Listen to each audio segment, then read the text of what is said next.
Berarti selama ini para kiai tidak berani menyampaikan kebenaran apa yang sudah ada di kitab Ihya Ulumuddin, yakni apa? Tentang bahayanya tipu daya Ba'alawi, ya kan? Itu yang pertama. Kemudian golongan mereka ketika merasa terusik, ibarat rencana licik mereka sudah mulai tercium dan kebongkar habis-habisan, mereka menyerang balik dengan fitnah-fitnah yang sangat luar biasa. Ada yang memfitnah Wahabi, ada yang memfitnah termasuk tadi yang disampaikan rasis, ada. Dan justru yang rasis itu dari golongan mereka. Karena apa? Kita orang Indonesia, orang Nusantara dari dulu tidak pernah membeda-bedakan. Terbukti apa? Di sini Indonesia ada Bhinneka Tunggal Ika. Negara lain nggak ada, tapi Indonesia ada Bhinneka Tunggal Ika. Berarti apa? Indonesia tidak ada rasis.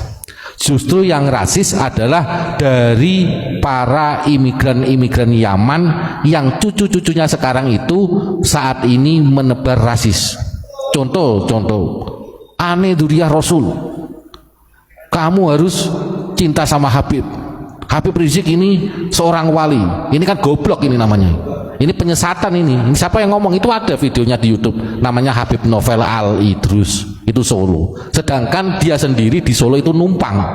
Tetapi lupa ketika dia ibaratnya dikasih hati jaluk rempelo. Iki kalau orang Jawa, Pak.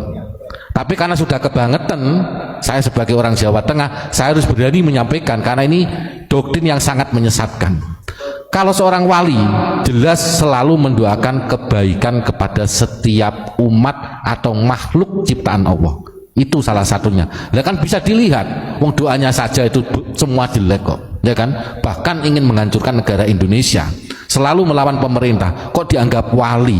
Ini sekolahnya di mana? Indonesia, tanah Jawa ini sudah gudangnya wali, bro. Betul Pak Ibron? Hampir setiap desa ini banyak walinya. Tetapi karena doktrin-doktrin mereka itu ingin menenggelamkan termasuk Wali Songo, Duriah kerajaan, bahkan sampai ke ulama-ulama Nusantara. Contohnya, mohon maaf, di area makam Sunan Bonang, ya kan, dulu tidak ada makam namanya Habib Al-Jufri, Al-Kaf atau Al-Siapa. Tapi pada saat ini kita kecolongan di area makam Sunan Bonang, di situ ada banyak makam Habib-Habib.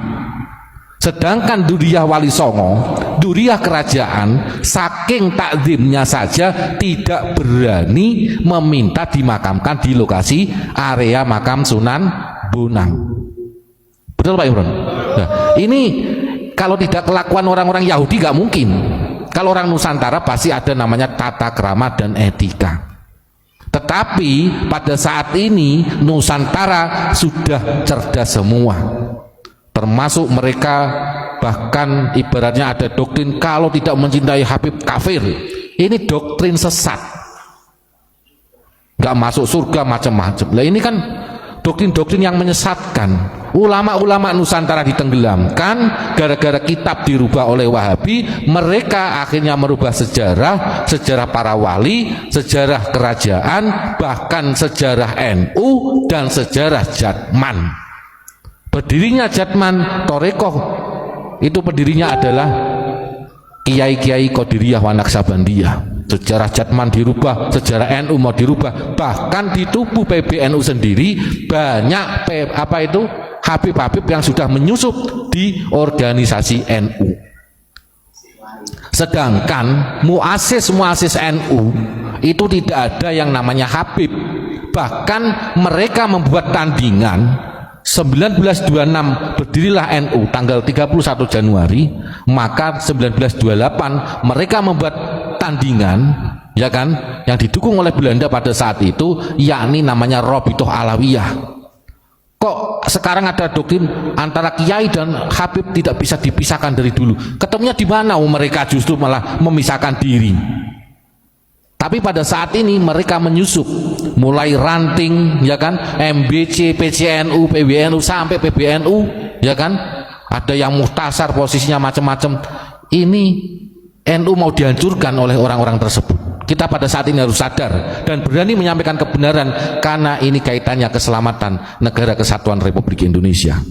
Mereka sudah berani terang-terangan menghina para kiai, menenggelamkan para pahlawan, para alim ulama, dan bahkan mengakui Indonesia milik Tarim, Jawa milik Tarim. Ini kan kurang ajar Pak Imron. Kalau dibahas ini memang sampai pagi sampai subuh pun tidak akan pernah selesai Pak Imron.